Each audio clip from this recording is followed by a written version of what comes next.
네, 안녕하세요. 어제 이제 우리가 시험을 봤는데, 이렇게 아직 기말 과제가 남아 있지만, 그래도 어제 여러분들과 한번 이렇게 마지막이란 말을 잘 제가 안 쓰긴 하는데, 그래도 마지막 여러분들과 직접 대면을 하면서 이게 좀 한 명 한 명 여러분들과 이렇게 좀 대화도 나누고 뭐 그럴 수 있는 시간이었으면 좋았을 텐데 뭐 그냥 시험만 보고 우리가 헤어지고 말았습니다. 하지만 우리가 또 인연이 있으면 저와 함께 계속 만나길 희망하고요. 오늘 수업이 끝난 이후에도 우리 제 강의가 끝난 이후에도 제 블로그를 통해서 모든 자료들은 계속 업데이트를 하고 또 계속 보존할 예정이니까 여러분들 저와 함께한 이 회로이론 대부분의 내용들이 조금 받아들이기에는 쉽지가 않을 수도 있습니다. 그렇지만 여러분이 반복적으로 청취하고 공부하고 계속 학습해 나가신다면 계속 이제 개념적으로 개념을 잘 잡는 게 중요한 것이죠. 개념을 이해하고 또 실생활에서 실제 세계를 통해서 실생활 또는 여러분 업무를 통해서 우리가 자꾸 이거를 대비시키고 연계시켜 나가면서 계속 개념을 확장해 나가고 기초를 이게 튼튼히 해 나가면은 아마 여러분들 저와 함께한 한 학기 회로 이론에 대한 강의가 헛되지 않았을 거라고 저는 믿습니다. 그래서 여러분들 제 블로그 또 제 유튜브 또 뭐 제 꼭 제자라고 아니더라도 여러 지금 인터넷 시대에 우리가 굉장히 접할 수 있는 학습 자료를 이용해서 이 개념들을 계속 이어나가시기를 기대하면서 제 오늘 기말 시험 풀이를 해드리도록 하겠습니다. 첫 번째 문제는 뭐였죠? 이거 이제 선형성을 다루는 문제인데요. 이 선형성에서 가장 중요한 것은 중첩성과 비례성이죠. 그 중에서 중첩성을 주로 많이 쓰고 있고 이 중첩성을 이용해서 문제를 푸는 문제를 두 문제를 제가 냈습니다.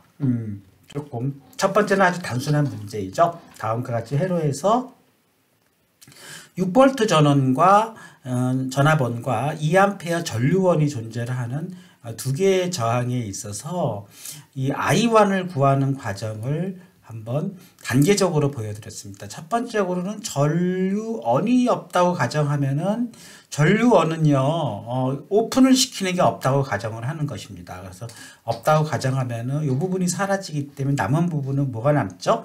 제가 풀이에서 살짝 보여드렸듯이 결국은 요 2ohm이라는 전압 저항원과 이쪽에 있는 두 개의 저항 그리고 여기에 이제 전압원 플러스 마이너스로 해서 여기 6V의 전압원만 남는 것이죠. 여기를 그라운드로 처리하고 그러면은 여기서의 I1을 구하라고 했는데 사실상 이쪽에 그 전류원이 사라지면서 사실상 이것은 단일 루프가 되어버렸기 때문에 I1과 I2는 같을 수밖에 없습니다. 표시는 이렇게 했지만 그래서 I1과 I2는 방향도 여기서 방향을 반대로 잡았지만 같을 수밖에 없다. 그래서 싱글 루프가 되기 때문에 여기서 I1 하나만 가지고도 여기가 해석할 수 있다는 것이 우선 기본적인 전제가 되겠고요. 따라서 여기서의 전압 강화식을 구해보게 되면은 KVL, 키리오프의 볼테이지 로를 이제 구하게 되는 것이죠. 그렇게 구하게 되면은 여기는 전압 상승원이니까 마이너스 6. 저는 계속 그렇게 반복합니다. 우리가 키리오프의 법칙을 다시 설명드리면 모든 전압 강화량에서 전압 상승은 마이너스로 놓고 그 다음에 하강 또는 강화량은 플러스로 놓고 그 합이 0이다 하는 것을 무조건 제가 반복해서 지금 여러분들 물론 세 가지 방법이 있지만 교과서에는 그 중에서 한 가지 이 방법만을 고집하고 있습니다. 그래야 여러분들이 평생을 두고 이게 헷갈리지가 않은 거니까. 그러니까 여기서 전압 루프를 그렸을 때 전압 상승원이니까 마이너스 6. 그 다음에 패시브 소자들 예, 저항은 다 패시브 소자들이죠. 수동 소자들은 전부 전압 강하기 때문에 전류의 방향을 이 방향으로 잡았다 그러면 여기가 전압 강하 표시가 되고 여기도 전압 강하로 표시가 되는 것이죠. 따라서 여기는 강하력 표시되기 때문에 2옴에 요 2옴에다가 그쵸 곱하기 I1 네, 이 I1이 되겠고 또 이쪽에서 전압 강하량은요. 네, 역시 2옴이 또 같은 2옴이니까 2옴에다가 또 요 I1이 계속 같이 흐르니까 I1이 돼서 첫 번째 저항 소자에서의 전압 강하량, 두 번째 전압 소자에서의 전압 강하량은 0이다. 이렇게 표시가 될 수 있는 것이죠. 따라서 구하는 과정을 기술화시하고 있어요. 저는 과정을 굉장히 중요시 여기니까 첫 번째로는 KVL을 제대로 쓰는가를 저는 눈여겨볼 것이고요. 여기서는 이렇게 오른쪽으로 보낸 것들을 표시하지만 이게 이제 기본적인 형태인 것이죠. 두 번째로는 요거로부터 이제 I1을 구하는 거니까 그 다음부터는 1차 방정식 아닙니까? 그러니까 4I1은 6 이렇게 해서 I1은 2분의 3까지만 이렇게 써주고 뭐 단위까지 써주면 더욱더 좋았겠죠. 이렇게 써주게 되면은 첫 번째 그 1번 문제 풀이가 될 것입니다. 두 번째로는 전압원이 없다고 가정하고 그럼 전압원이 없다는 것은 전압원은 그대로 그냥 걔를 도선으로 연결해 버리는 상태가 전압원이 없다고 가정하는 것입니다. 따라서 이쪽 저항은 그대로 놔두고 그 다음에 전압원이 없으니까 되게 도선으로만 이렇게 연결되지 않습니까? 그다음에 연결되고 여기가 전압이 또 이렇게 저항이 있는 상태에서 여기도 역시 2옴, 네, 2옴은 그대로이고요. 그 다음에 이제는 전류원이 있다고 가정하는 거니까 전류원이 있는 과정에서는 어떻게 됩니까? 네, 올라가는 화살표 표시입니다. 네, 이렇게 전류원이 있으니까 이제 노드가 형성되는 것이죠. 아까는 노드가 없이 루프만 있었는데 이건 이제 노드가 형성되는 것이고 여기서는 2A가 흐른다고 했고 이걸 윗방향으로 놓지 않았습니까? 그러니까 윗방향으로 놓으니까 얘 흘리는 방향은 이 방향이 되겠죠. 그리고 이제 I1, I2는 지금처럼 그렇게 표시된다 했으니까 여기로 가는 것이 I2, 여기로 내려가는 것이 I1이 되겠네요. 그러면은 이제 여기서는 노드에서는 KCL 전류 보존식이 성립이 돼야 되겠죠. 그래서 여러분들이 전류 보존식을 쓸 수 있는가를 이제 물어보는 문제였습니다. 전류 보존식은요 어떻게 표시되는 게 좋으냐면은 들어가는 양 인의 썸메이션과 아웃의 썸메이션이 같다. 이렇게 쓰는 것이 표기법으로 머릿속에 기억해 두십시오. 여기서는 전압 상승의 마이너스, 전압 강의 플러스의 0이다. 그 다음에 KCL은 들어가는 양과 나가는 양이 같다. 그러니까 들어가는 양은 현재 표시법으로는 2 아닙니까? 그러니까 2가 들어가는 방향이고 나가는 방향은요. 네, 여기서 I1과 I2로 나가는 방향 아닙니까? 그러니까 I1과 I2로 네, 이렇게 써주면 물론 여기서 제 풀이법에서는 이제 반대로 쓰긴 했는데 같은 거 아닙니까? 그렇죠? 이렇게 써줄 수 있는 것을 여러 번에 쓸 수 있는가를 제가 한번 확인해 보는 문제였고요. 당연히 여기서 2I1을 풀면 네, 2I1은 2가 돼서 I1은 1이 되는 것이죠. 여기까지 이제 풀어내는 것이고 당연히 여기서 또 암페어 단위까지 되는 것이죠. 그러면 이제 3번에서는 이 모두 있다고 가정하고 I1을 이제 최종적으로 구하라 그랬으니까 3번에서는 결국은 여기서 구한 값 2분의 3 그러니까 I1은 모두 있다고 가정하는 거니까 1번에서 구한 2분의 3의 값과 2번에서 구한 1A의 값이 더해지는가를 확인할 수 있어서 네, 뭐 이렇게 해서 단위까지 표시한다 그러면 뭐 2A로 네, 한번 써지네요. 이거를 약간 올려서 네, 올려서 어디가 안 올라갑니까?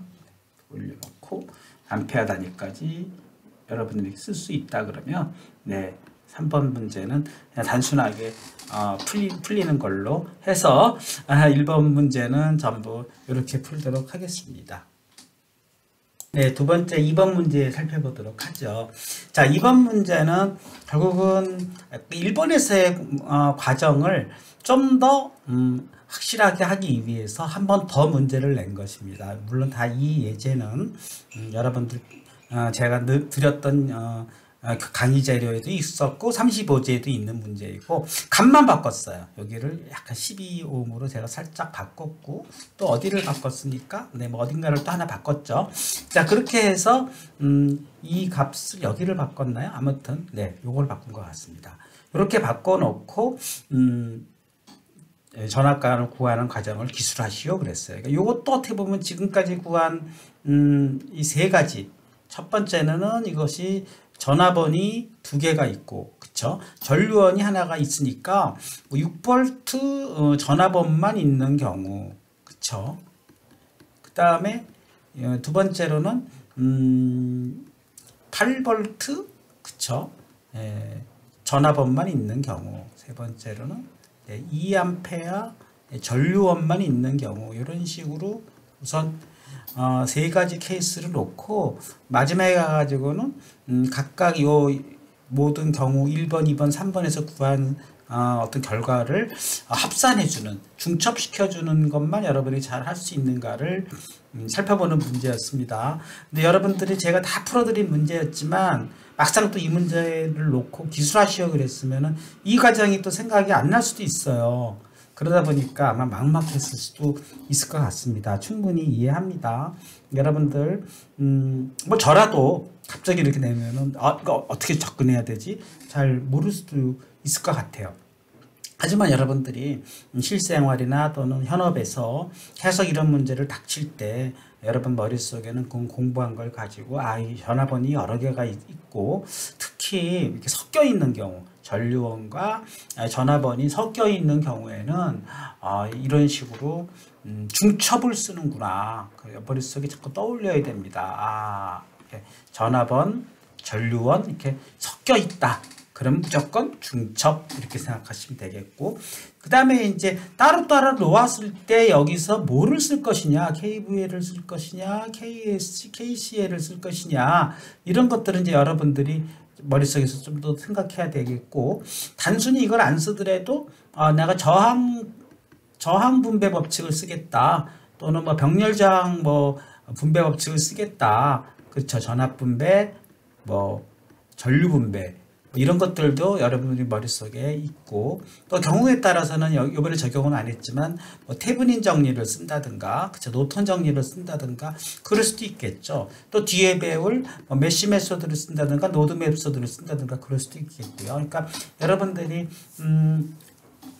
저와 함께 공부한 헤러 해석법에서 가장 모두 다른 것은 이런 것들이죠.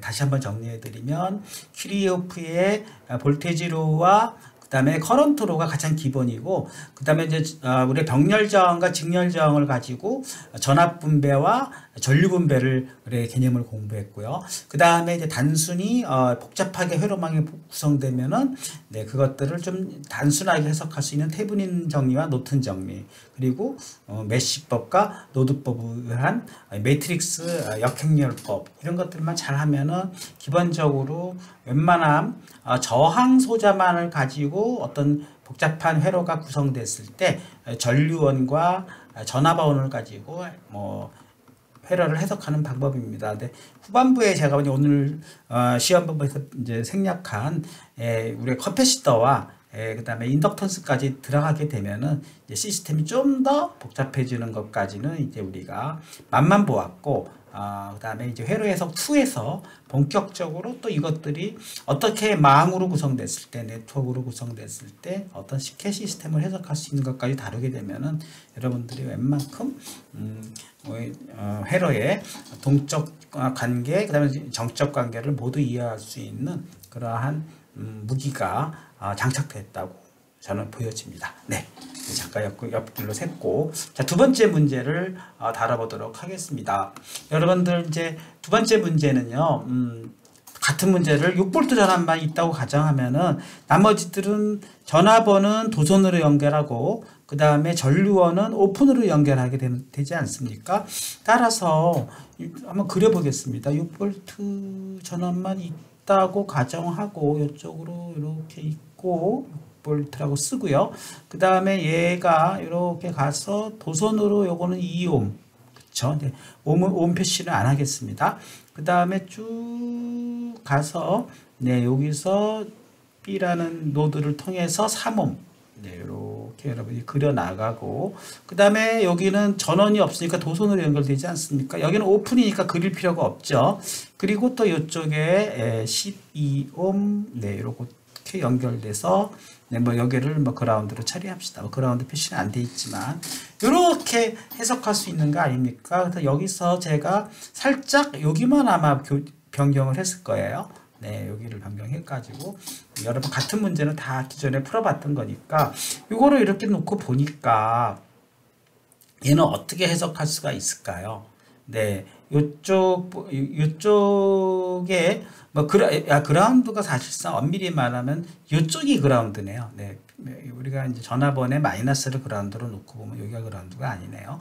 이렇게 놓고 보면은 요 모양은 이렇게 전화번을 다시 90도로 돌려놓고 보면은 여기를 그라운드로 처리를 하고, 그렇죠. 이렇게 가서, 네.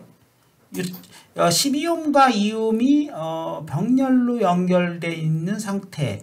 그래서 이렇게 여기에 12옴과 2옴이 병렬로 연결되고 3옴이 네, 이쪽으로 연결돼서 이렇게 연결된 형태라고 보여지지 않습니까? 여러분들이 머릿속에서 이렇게 얘를 위상학적으로 이렇게 돌려놓고 보면은 요거는 이제 해석이 좀 간단해지겠구나. 어떻게 간단해지죠? 네, 요것은 우리가 퀴리유페 법칙을 써도 되지만 네, 이렇게 놓고 보니까 요것이 병렬, 요것은 그냥 단순, 요거와 요것은 직렬. 병렬과 직렬의 전압 분배구나. 근데 구하고자 하는 건 뭐죠? 지금 V 3옴에서의 V를 구하라 그랬으니까 여기서의 V니까 여기 전압 분배 법칙을 우리가 쓴다 그러면은 어떤 식으로 써줄까요? 우리가 공부를 했죠. 우리가 전압 분배 공식 한번 생각해 보겠습니다. 어떤 저항 R1과 저항 R2가 있다고 했을 때, 네, 여기에 어떤 전압 V가 걸리는 부분이고, 네, 여기를 V1과 V2라고 한다면 V1에 걸리는 전압은 네, 전압 분배가 돼가지고 전압과 R2에 R1으로 분해가 되고 V2에 걸리는 전압은 네, R1과 R2의 전체 저항의 R2만큼 이렇게 분배가 된다는 걸 머릿속에 기억하시면 여기서 말하는 이 부분 3옴에 대한 거니까 우리가 구하고자 하는 이 V는요 어떻게 되면 됩니까? 여기가 이제 R2에 해당되는 거니까 그쵸? 여기가 3이구나. 3에 그 다음에 여기가 R1에 해당되는 부분인데 R1 자체는 12옴과 2옴의 병렬 아닙니까? 그러니까 12옴과 2옴의 병렬이고 그 다음에 전체 저항 4만분의 3이구나. 그렇게 쓸 수 있지 않을까요? 뭐 V0라고 합시다. 여기를 V 똑같으니까. 그래서 이 V0는 지금 주어진 게 얼마일까요? 6V만 있다고 가정한 거니까 요것이 이제 6이 되겠네요. 네, 요것이 이제 6이 돼서 요거를 계산하라는 얘기였습니다. 그러니까 뭐 다시 12와 2옴을 먼저 계산해야 되는 거니까 12와 2옴의 병렬은 또 우리가 병렬 저항 공식 R1과 R2의 병렬 저항 공식은 R1분의 1에 그쵸? R2분의 1에 또 역수니까 그것은 R1, R2를 곱해주면 위에가 R1, R2가 되고 밑에가 R1 플러스 R2가 되는 거 아닙니까? 그러니까 그걸 또 여러분이 머릿속에 잘 기억하고 있다 그러면은 12옴과 2옴의 병렬 저항은 밑에가 더하기 위에가 곱하기 그러니까 24가 되겠네요. 그래서 14분의 24가 되고 이것은 7분의 12로 계산이 될 것입니다. 따라서 이 V를 구해보게 되면 네, 7분의 12에 3에 곱하기 6이 되는 것이기 때문에 뭐 요거를 정리해 보면은 뭐 7분의 뭐 양변을 7로 곱해 버릴까요? 그러면 뭐 어떻게 되나요? 21이 되겠고 그렇게 되나요? 네. 7분의 여기가 뭐 문제가 있습니까? 네. 3 12. 그렇죠? 7분의 3 맞죠? 그러면 양변을 7로 곱하면 여기가 21이 되고 여기는 12와 21이 되지 않습니까? 그럼 33분의 21이 되고 곱하기 6이 되는 거 아닙니까? 네, 숫자가 틀릴 수는 있어요. 7분의 12 맞죠? 똑같으네요. 그렇게 해서 요거는 좀 더 정리를 한다 그러면 양변을 3으로 나눈다 그러면 11분의 42가 되겠네요. 네, 뭐 그렇게 해서 여기까지 구한 과정을 우리가 첫 번째 6V 전압만 있는 경우를 풀어냈습니다. 뭐 이 과정을 보면은 상당히 복잡하지만 뭐 전체적으로 봤을 때 여러분이 자꾸 반복해서 보신다 그러면 첫 번째 이 문제의 포인트는 6V만 있다고 가정했을 때 이 회로도를 이렇게 그리고 얘를 또 이렇게 해석할 수 있는 능력, 그리고 이렇게까지 해석이 되면은 그 다음부터 병렬 저항 공식, 그 다음에 전압 분배 공식, 그것만 해주면은 단순 계산이 되는 거 아닌가요? 네, 그렇게 해보겠습니다. 하나 더 해보고 해보자. 2단계 8V만 있는 경우에는 어떻게 됩니까? 여기가 8V만 있다 그랬으니까 반대로 그려봅시다. 여기가 도선이 되겠죠. 그리고 똑같이 8V만 있다고 그랬으니까 여기가 2옴, 그 다음에 B를 거쳐서 여기가 3옴. 네, 역시 8V만 있는 거니까 이건 오픈이죠. 그러니까 이건 존재를 안 하고 여기가 도선이죠. 그러니까 여기가 도선. 네, 그다음 아니죠. 여기 이제 여기 6V가 도선이 된 거네요. 그러니까 여기 8V는 존재를 해야 되죠. 그러니까 여기는 플러스 마이너스 이렇게 해서 8V가 존재를 하는 전압원. 그렇죠. 그 다음에 여기가 이제 여기를 이번에 전압원 쪽을 그라운드로 놓을까요? 그리고 여기는 또 12옴이 이렇게 존재를 하는 상태가 되겠습니다. 네, 자 이렇게 놓고 보니까 요거는 또 어떤 식으로 우리가 전체적으로 이해할 수 있을까요? 그것을 이해하려면은 얘네들은 또 그렇죠. 전체적으로 얘를 8V로 해가지고 한번 접근해야 될 것 같습니다. 그러면 얘네를 이쪽으로 이렇게 넘겨볼까요? 이렇게 넘겨보면은 2옴과 3옴이 병렬로 연결된 거로 그릴 수가 있습니다. 그쵸?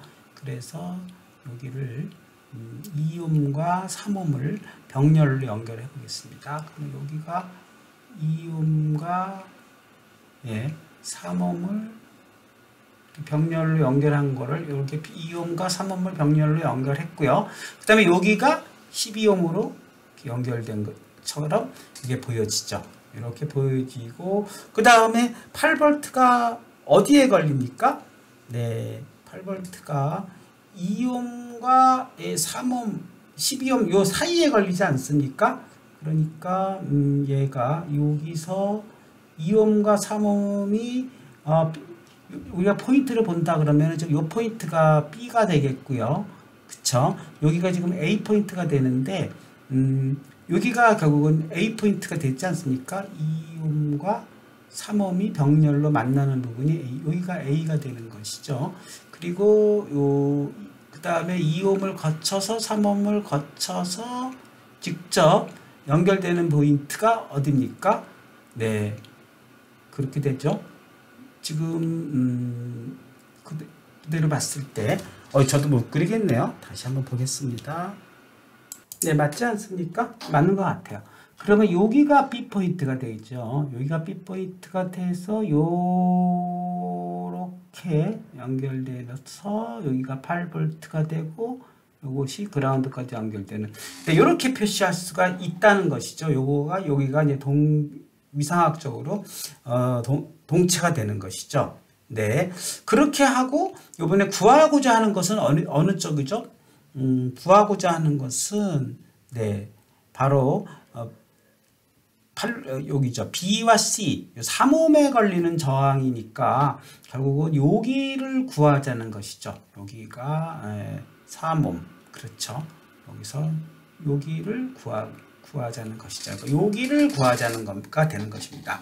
따라서요, 여기서도 역시 여기까지가 이제 우리가 그림을 그리는 거에 성공했다 그러면은 여기도 마찬가지로 전압분배 공식을 쓸 수가 있죠. 요 부분의 전압은 아까 요 전압분배 공식에 의해서 구해본다 그러면 V는 어떻게 표시할 수가 있죠? 네, 요쪽의 전압이 바로 병렬이잖아요. 그러니까 분모가 병렬 부분이 들어가고 2와 3, 그 다음에 여기가 12옴은 얘랑 직렬로 연결되니까 2와 3이 되겠고, 그 다음에 얼마가 지금 분배되는 거죠? 8V가 분배되는 것이죠. 그러니까 8V가 될 것입니다. 이렇게 분배가 돼야 될 것입니다.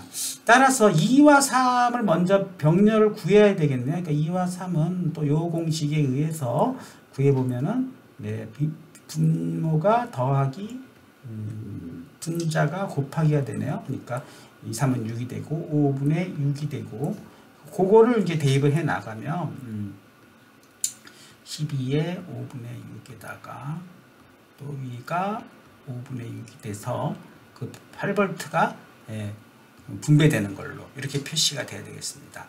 따라서 얘는 양옆을 다 5로 곱해주게 되면은 6가 되고, 여기는 60, 6분의, 그치, 5를 곱해주면 60 더하기 6, 66이 되고, 여기 5만 남는 것이죠. 그렇게 해서, 네, 우리가, 여기는, 11분의, 여기 곱하기 8이 되니까, 11분의 8이 되는 것이 맞습니다. 네, 이렇게 해서 여기도 역시 볼테이지 이렇게 표시된 걸로 해서 두 번째를 구하게 되겠습니다. 제가 문제 풀이해서 모르고 이거를 18로 했네요. 그래서 뭐 주어진 문제대로 한다 그러면 8이기 때문에 이건 제가 수정을 해야 될 것 같습니다. 그래서 이것이 8이 돼 가지고 결과는 11분의 8이 돼야 될 것 같습니다. 네, 그리고 이제 세 번째로 이제 2A 전원만 있다고 가정을 해보죠.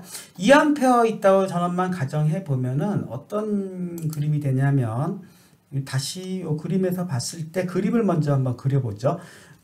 여기서 2A 그림이 된다 그러면, 네, 여기가 다 이제 도선으로 연결되는 거 아닙니까? 그래서 가장 어려운 것은, 네, 여기서 여러분들도 실습에서 해보면 알겠지만, 이것을 이제 위상학적으로 동등 다이어그램을 그리는 과정이 조금 어려울 수는 있을 것 같아요.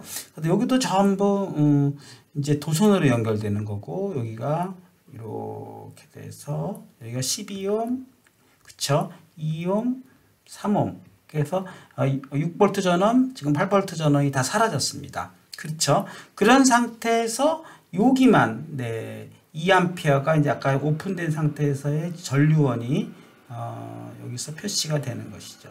여기 전류원을 해서 2A 이렇게 흐른다고 가정하면 얘를 동등하게 봤을 때 어떻게 볼 수 있냐는 거예요. 그러니까 여기를 C점으로 놓고 여기를 B점으로 놓고 여기를 이제 A점으로 놓는다고 했을 때 잘 보면은 A와 C는 지금 같지 않습니까? 그 다음에 여기를 D점으로 놓고 보게 되면은 B와 D도 같고 A와 C가 다 같은 거니까 요거는 A와 D 그 다음에 그쵸, 동등하게 놓게 보니까 그러면 B와 D는 동등이 되니까 묶여버리는 거예요. 그래서 여기를 이렇게 압착을 시키면, 그렇죠, 그림을 이런 식으로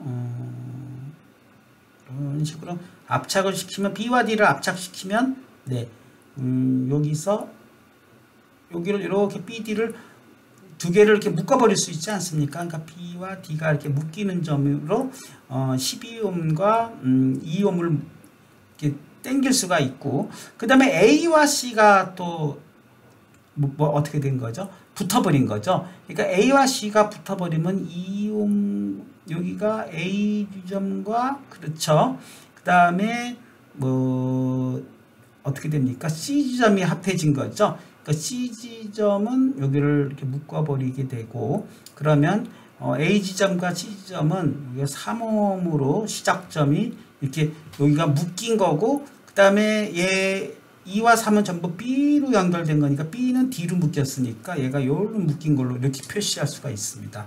그림으로 봤을 때 이 세 개의 저항은 마치 A와 C로 다 묶이고 B와 D로 다 묶였을 때 12옴, 2옴, 3옴이 전부 병렬로 가는 모양이 되는 것이고, 따라서 이제 C와 D 사이에 그렇죠. 다시 뭐가 있는 것이죠? 전류원이 있는 꼴로 B와 D 사이로 이렇게 묶여버리는 거기 때문에 이 암페어가 마치 요로 흘러 들어가서 세 가닥으로 갈라지는 걸로 그렇게 표시할 수가 있습니다. 그리고 구하는 게 뭐죠? V를 구하는 것이었어요. 그러니까 V를 구하는 것인데 V의 방향이 플러스에서 마이너스이기 때문에 들어가는 방향에서 C에서 우리가 요 C에서 우리가 마이너스로 보지 않았습니까? 그러니까 C에서 마이너스니까 여기가 마이너스, 여기가 플러스가 되는 것을 방향성을 이렇게 보게 됩니다. 그러면 사실은 얘는 이 방향이기 때문에 여기서 선정한 방향과 반대지 않습니까? 그래서 요거를 분배를 통해서 구했을 때 반대로 해줘야 됩니다. 그래서 일단은 여기를 구하는 전류를 우리는 I1이라고 합시다. 그러면 I1을 구해보면은 I1은 전압분배 법칙에 의해서 전부 이걸 이제 컨덕턴스로 바꿔야 되겠죠. 컨덕턴스로 바꾸면은 전체 컨덕턴스는 12분의 1, 네, 2분의 1, 그 다음에 3분의 1분의 다시 얘의 컨덕턴스 이쪽으로 흐르는 거니까 네, 3분의 1에 2A가 이렇게 분배되는, 네, 이렇게 해야 됩니다. 컨덕턴스 공식 다시 한번 살펴보겠습니다. 어떤 전류 분배 공식으로 어떤 전압이 저항이 이렇게 흐르고 여기에 어떤 전류원이 존재를 한다고 했을 때 이쪽으로 저항 R1과 저항 R2로 I1과 I2가 분배되는 공식은 여러분이 다시 한번 머릿속에서 기억해 놓으신다면 I1은 그쵸? 네, R1분의 1. 그 R1분의 1을 전부 컨덕턴스로 G1으로 해서 컨덕턴스로 놓는다고 한다면, 네, 이렇게 컨덕턴스로 놓는다고 한다면 G1, G2분의 네, 요 R G1으로 얘가 I가 분배되고 I2는 다시 전체 컨덕턴스 G1, G2분의 G2로 네, 이렇게 분배되는 공식을 제가 알려드렸습니다. 따라서 그 공식을 적용해서 전체 컨덕턴스를 세신 경우에도 마찬가지죠. 그러니까 전체 컨덕턴스를 12분의 1, 2분의 1, 3분의 1 그리고 여기에 흐르는 컨덕턴스 3분의 1이고 요걸 계산해 주게 되고, 그럼 요걸 일단 계산해 보게 되면 전부 12를 곱해 주게 되면 위에가 4, 밑에가 1, 그 다음에 6, 그쵸? 4가 돼서 네, 여기가 2가 남고, 네, 그래서 여기 11분의 8이 될 것입니다. 근데 11분의 8인데, 여기서, 우리가 요 V는요, V는 방향이 반대가 된다 그랬으니까, V는 마이너스 3의 I1이 돼야 될 것 같습니다. 네, 그래서 마이너스 11분의 8 암페어가 될 것입니다. 따라서요, 우리가 이제, 앞에서 구한, 네, 1번에서 구한 값, 네, 2번에서 구한 값, 3번에서 구한 값을 전부 이제 합산해 주게 되면은 그게 최종적으로 구하는 것이 이제 되는 것이니까 V는요, 1번에서 구한 값이 얼마였습니까? 11분의 42였죠? 그리고 11분의 42, 그 다음에 2번에서 구한 값은요, 네, 11분의 얼마였습니까?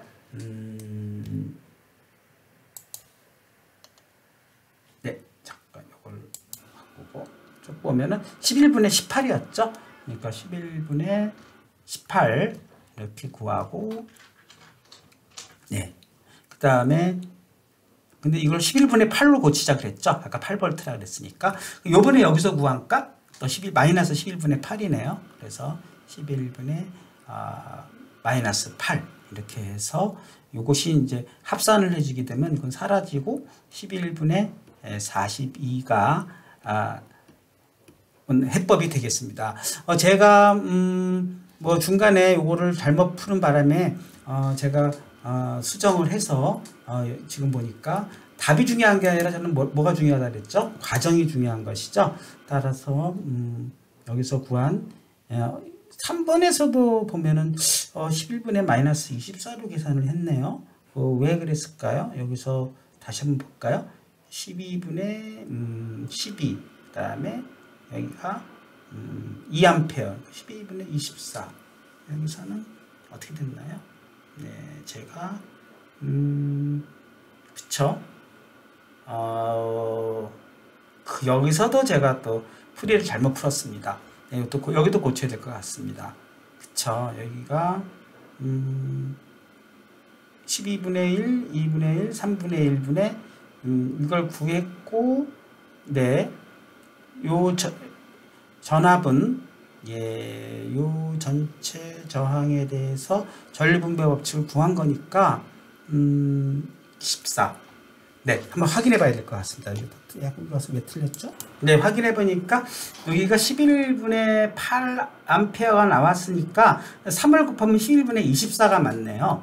네, 왔다 갔다 합니다. 그래서 여기가 네, 11분의 24가 됩니다. 그쵸? 3이 곱해지니까. 그래서 11분의 24가 맞는 것 같고, 따라서, 여기가 11분의 24가 돼서, 네, 여기가 11분의 24가 돼가지고, 답은 중요하지 않지만, 뭐 계산 정확하게 합시다. 그러면 여기가, 마이너스 16이 되는 거네요. 그쵸? 8과 24니까, 마이너스 16이 돼서, 요것이 얼마입니까? 네, 26이 되네요. 그래서 답은 11분의 26. 네, 여기가 10이 줄어들어야 됩니다. 그래서 11분의 26으로, 요것이 이제 8이기 때문에, 요거 맞고요. 그렇게 해서 요건 제가 나중에 수정해서 11분의 26V. 네, 중요한 거는 여러분들이 좀 세 가지 유형, 이렇게 해석을 할 수 있는가. 그래서 각각에 대해서 전류분배 법칙을 쭉 적용하거나 전압분배 법칙을 적용하고 나중에 모두 중첩할 수 있는가만 저는 볼 것입니다. 이것이 뭐 11분의 36인지 26인지 이게 중요하지 않고, 저는 또 중간에 얘를 18V로 계산해 버리는 바람에 원래 문제에서는 8V로 났기 때문에 그걸로 인한 오차 이런 것들은 뭐 인간일지라 실수가 있는 것이죠. 네. 네, 해설이 금방 끝날 줄 알았더니 이게 1번, 2번에서만 이렇게 또 오래 걸리네요. 뭐 이미 다 풀어드린 문제이지만 숫자만 살짝 바꿨다고 하고 다시 처음부터 여러분들에게 설명하다 보니까 좀 길어졌습니다. 네, 그러면 전반부 여기서 일단 마치고 다시 후반부 3번, 4번에 대해서 설명드리도록 하겠습니다.